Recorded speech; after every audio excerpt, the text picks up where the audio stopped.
ले बेटा खा ले। ओए बिट्टू, ये क्या कर रहा है?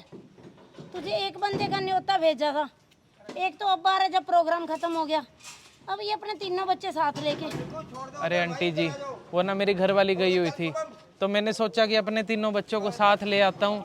और घर पे कोई खाना बनाने वाला नहीं था, और इसीलिए मैं तीनों को साथ ले आया। अरे बिट्टू, ये कोई लंगर नहीं है जो तू अपने बच्चों को साथ उठा के आ जाए। ये मेरे बेटे की शादी का प्रोग्राम है। यहाँ पे ऐसे एक तो तू मजदूर है, गली में रहता है। मैंने सोच लिया कि चलो कोई बात नहीं, अब सारे घर अरे बुला बहन ही जी, लिया क्या गल होगी? क्या हो गया? ये देख लो, तीनों बच्चे अपने साथ में लेके आ गया। मैंने तो मोहल्ले में कार्ड इसलिए दे दिया इसे कि मजदूर गली में रहता है। चलो कोई बात नहीं, अब क्या छोड़ना। ये अपने तीन, चले निकल निकल यहाँ से, चल। आ जाते हैं मुंह उठा के जैसे कोई लंगर चल रहा हो यहाँ पे। निकलो।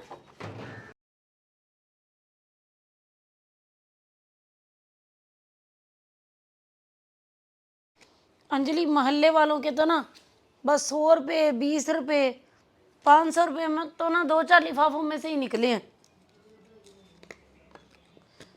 एक रह गया।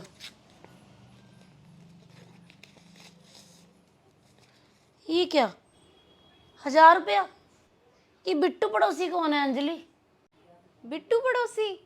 अरे मम्मी, बिट्टू पड़ोसी तो वही मजदूर है जो अपने 3 बच्चे लेके आ गया था साथ में, जिसको आपने धक्के मार के भगाया था। अच्छा, अरे उसने देख 1000 रुपया सगन दे रखा है। अरे मैंने तो उसे ऐसे ही भगा दिया। 3 बच्चे थे, आपता 100-100 रुपये का खाना भी खा जाता तब भी 400 रुपया ही होता। गली मोहल्ले में ने तो किसी ने भी इतना सगन दिया ही नहीं है। किसी का 20 रुपये है, किसी का 50 है, किसी का 100 है। 500 तो 1-2 लिफाफों में से निकला है। तो तू ऐसा कर अंजलि, थोड़ी बची हुई मिठाई नहीं पड़ी? हाँ हाँ मम्मी, मिठाई तो पड़ी है, ये पड़ी है। तो ऐसा कर, किसी लिफाफे में डाल के ना ये मिठाई दे दे, मैं उसके बच्चों के लिए दे के आती हूँ। ठीक है मम्मी।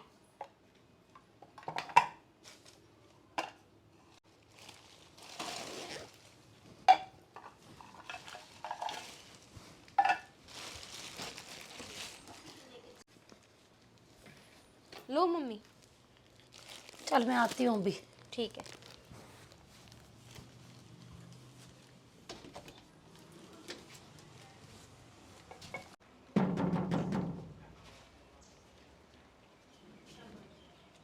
बिट्टू घर पे ही है?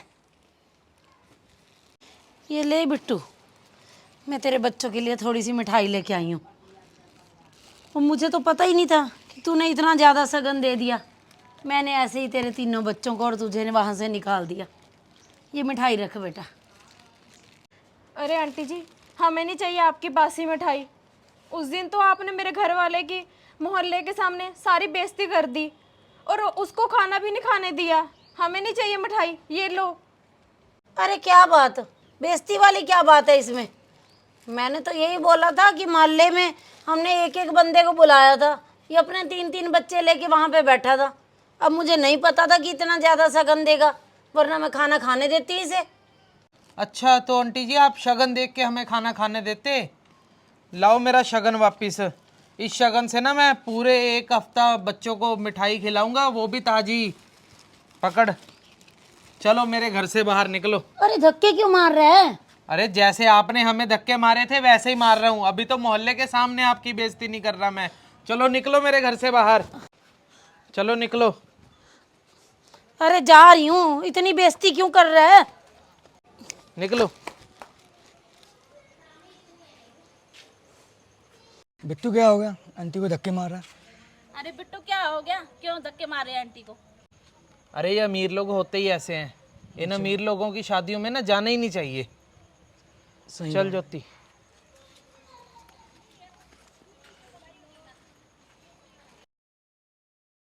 हमारे सनातन धर्म के अंदर ना शगुन की प्रथा बहुत समय से चलती आ रही है। तो जो हमने ये फंक्शन किया था ना, अखंड पाठ करवाया था, उसके अंदर ना बहुत सारे लोग आए थे। और जो हमने व्लॉग डाला था उसके ऊपर ना बहुत सारे कमेंट भी आए थे। तो कुछ लोगों ने कमेंट किया मुझे कि आप ना ये जो प्रोग्राम करते हो ना, तो शगुन इकट्ठे करने के लिए करते हो।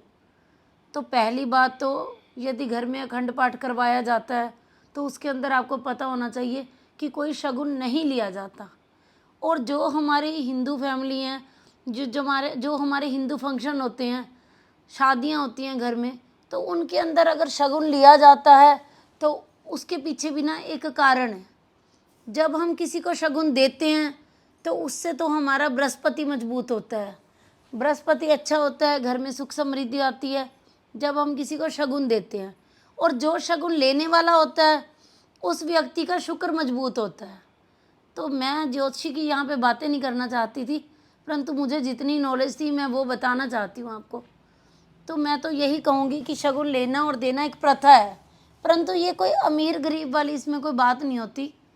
तो यदि कोई गरीब इंसान को आप फंक्शन में बुलाते हो तो पहली बात तो उससे लेना नहीं चाहिए, क्योंकि ऐसा करने से, उनसे ना लेने से आपका शुक्र मजबूत होगा।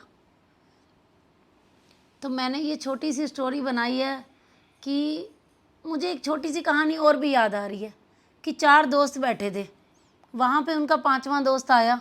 उसने बढ़िया कोई 2-2 हज़ार वाले मिठाई के डिब्बे ले रखे थे, अपनी बेटी की शादी में इनवाइट करने आया अपने 4 दोस्तों को। तो जब वो मिठाई का डिब्बा दे के चला गया तो 4 दोस्तों में बातें होने लग गई। तो 3 दोस्तों ने बोला कि भाई ये तो डब्बा ही मुझे 1800-2000 रुपये का लगा, तो शगुन तो भाई बहुत ज़्यादा देना पड़ेगा। उस व्यक्ति ने डब्बे के ऊपर इतना पैसा खर्च किया हुआ है, भाई कोई बोलता 3100 दूंगा, किसी ने बोला 5100 दूंगा मैं तो।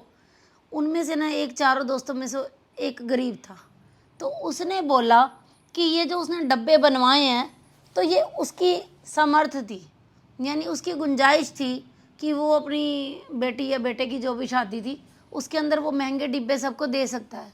परंतु मेरी भाई गुंजाइश नहीं है इतने पैसे देने की, मैं तो सिर्फ 500 रुपये ही दूंगा। तो मेरे हिसाब से शगुन अपनी गुंजाइश के हिसाब से देना चाहिए, ये नहीं देखना चाहिए कि सामने वाला बंदा हमें रिटर्न क्या गिफ्ट करेगा। तो आप लोगों को मेरी ये छोटी सी स्टोरी अच्छी लगी हो तो इसे शेयर ज़रूर कर देना। और जो नए लोग हमारी स्टोरी देख रहे हैं वो ऐसी ही और स्टोरी देखने के लिए मनचंदा फैमिली व्लॉग और Anjali Manchanda, mister and Mrs Manchanda को फॉलो कर लीजिए।